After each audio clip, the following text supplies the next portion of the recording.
This is my mealworm colony. I should say my mealworm culture. Look at all those mealworms. I've had mealworm cultures going for years now. I use them to feed bluebirds for the most part. But this, the medium and the bedding and the food are the same. It's actually chicken starter grower. And these are all harvestable. These are adult mealworms, the beetles. Not the band, but as any insect. Darkling beetles, they call them. Once again, in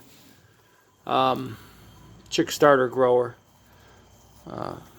Bits of apple, half-eaten apple as a moisture source. And believe it or not, there was zucchini and apple in this morning. But there's so many of these things, and this is a bed of them. Here's the pupae.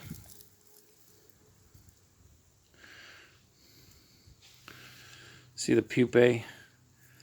I feed that to baby box turtles. So there's my little collection of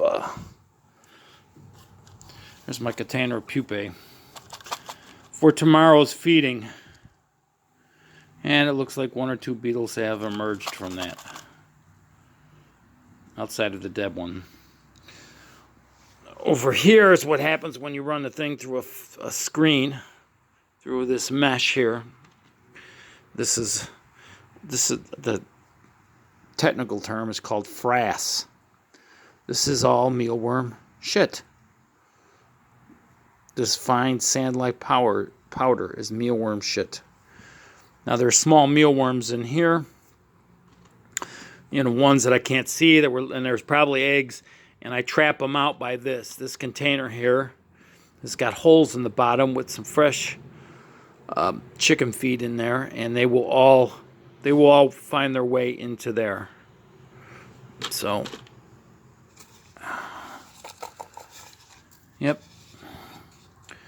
Yeah, so I raise them for two reasons. Number one, I feed them to, I feed these various stages to baby turtles and to the mealworms. I mean, to the bluebirds. But, yeah, just look at all of them. Yep. Here's this is a newly molted mealworm. And this is what I prefer to feed to young reptiles, because the skin is not hard, it's very soft. The skin hasn't hardened yet. So, and with a culture this size, now you're always bound to find some. So, and I just changed this. I just gave them all fresh stuff. But there's a lot of them in there, and it's actually, there's so many of them, it's warm. I don't quite understand that. I'm gonna have to figure that one out. But it's several degrees warmer in there. There's another newly molted one. Another one here. So, and then this will start the whole process all over again. So I throw the adults in there, and they breed and lay eggs, and they start the whole process again. And the warmer it is, the quicker they grow, and the faster I can use them. And I keep them in my garage in the summer months and in the basement in the winter. Yeah, cultivating mealworms, real simple. I got sick of buying them every year. So now I just raise them. Easy to do.